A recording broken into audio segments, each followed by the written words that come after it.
Hey guys, welcome to my channel. My name is Millie, and if you're new here, very welcome. My returning subscriber, hey, love you for staying here today. Let's get to it. As in the title says, the habits that I have learned since moving to Denmark, and I think some of these habits are good, some of these habits are not good, and some of these habits are actually worth learning if you're moving to Denmark, but also I think they can apply to some of the Scandinavian countries. All right, let's start. The number one, I have learned this habit of appreciating the nature. I really love the Danish nature. I love the way the seasons, because the seasons are always changing. Suddenly it's green, suddenly it's white because of the snow, and the autumn, when everything is yellow and beautiful. So I really learned to appreciate nature. It's so weird because I come from a country where we have so much nature, but I think a lot of us, when we are living in these countries, we take nature for granted. But after staying here, I even appreciate nature in my country more. So that really, coming to Denmark, opened up my eyes about the nature. So I really appreciate that, because in Denmark also they have these almost man-made forests. They have natural forests and have these like man-made forests which are so beautiful. All right, number two, using my body. I think in Uganda we have these cars called matatus. I think some people, they call them taxis, but it's like you don't have even to go to a bus stop. Like here in Denmark, there is a bus stop where you have to go. In Uganda, they just drive and pick you up wherever you are. So we use a lot of these matatus. I'm so surprised we are not like overweight. But here in Denmark, like we do a lot of walking. You know, if you have to go to the bus stop, you also have to walk to that bus stop, because there's no matatu going to pick you up. So I have learned a lot how to walk. But also I think it's possible here in Denmark to do all this walking, because the Danish government, the Danish culture, they have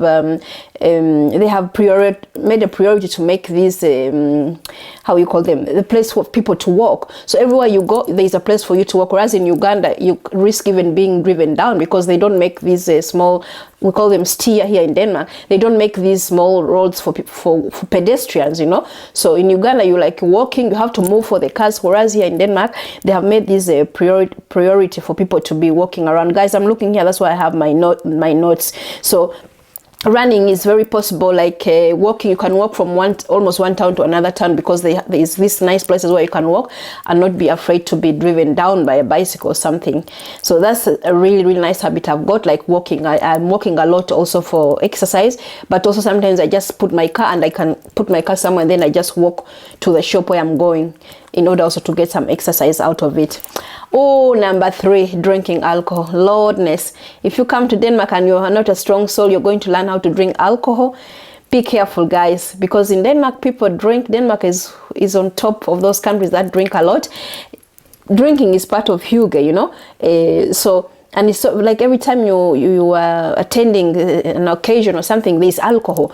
You know, like I'm trying now to not drink a lot, and I feel like it's so difficult, because every time people are like, oh, what can we offer you? I'm like, water. And you feel like water, you know. So drinking alcohol is, it's something you're going to it's a habit. It's a bad habit you're going to catch up. Because I learned how to drink when I moved to Denmark. I learned from when I was in Uganda. I met the father of my children, and he was Danish, and I started drinking a little bit. But when I came here, it became so worse. Like, all occasions, birthdays, all occasions, there is alcohol. And the thing in Uganda, you cannot even just buy alcohol in all supermarkets. You know, sometimes you have to go to a special place to buy alcohol. Here, you can buy alcohol anywhere. So drinking is a habit I've learned, and it's a really bad habit I'm trying to get rid of. But yes, be careful when you come here. And because I never liked beer, but I started drinking, and I started enjoying and liking beer. Now sometimes I feel like, oh, I would like to drink a beer, a habit I did not have before. So be careful with that habit. Number four, I developed a sweet tooth. That's another thing you're risking to develop here, like a sweet tooth. You know, like people here, they eat a lot of candy, chocolate, all these kind of things. They drink a lot of Coca-Cola and all these kind of sweetened drinks.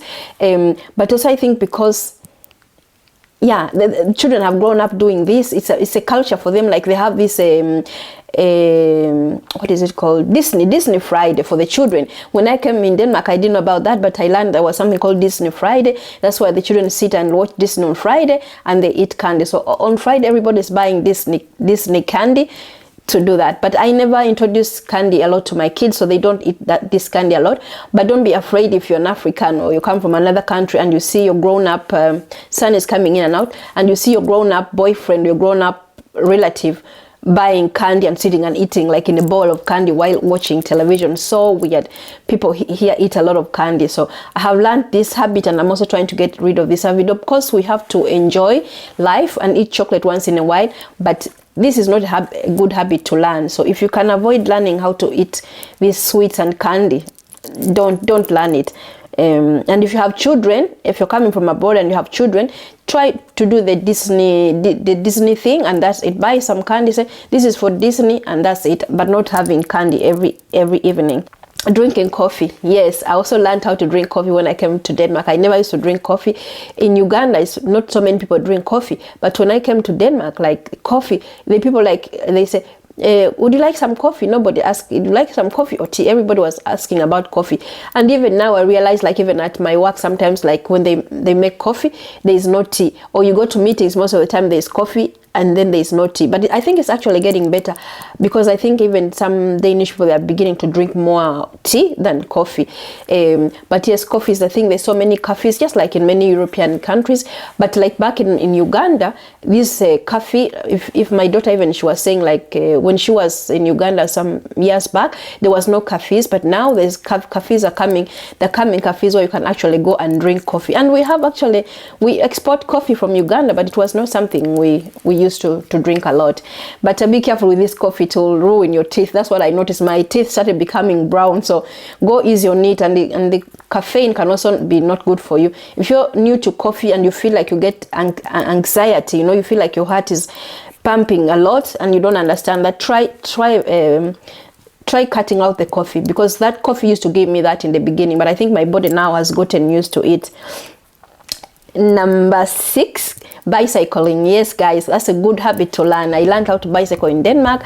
Again, it's not possible to bicycle in my country because of the roads. The government there doesn't make this priority, so people have to use matatu. But here in Denmark is one of the #1 countries that ride bicycles a lot. We have the good steer. I forget what the word is called in English, guys. I'm sorry, I'm not English. I'm not from English speak. Well, my English is not good because I'm not English, all right? So, but we have these small roads for bicycles. You can actually bicycle from one district to another district just on a bicycle. That's how much they prioritize bicycling.